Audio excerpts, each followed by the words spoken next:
अस्सलाम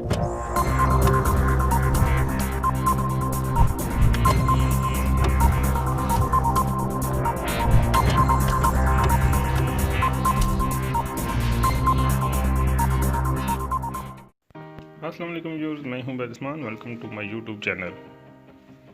आज की इस वीडियो में मैं आपको बताऊंगा कि आप ओपन यूनिवर्सिटी की एंड टर्म असेसमेंट कैसे हल कर सकते हैं। एंड टर्म असेसमेंट चाहे मैट्रिक की हो, एफए हो, बीए हो या मास्टर लेवल की हो, आपको इस लिंक से बआसानी मिल जाएंगी। आप चेक कर सकते हैं, इसमें सारे कोड की तकरीबन एंड टर्म असेसमेंट की ऑप्शन आ रही है।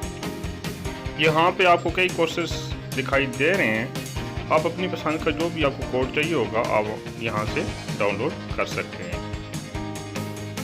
तो बात यह है कि ये आप कैसे डाउनलोड करेंगे।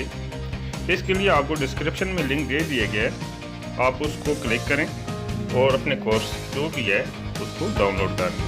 उम्मीद है आपको आज की वीडियो पसंद आई होगी। मज़ीद अच्छी वीडियो देखने के लिए मेरा यूट्यूब चैनल जरूर सब्सक्राइब करें।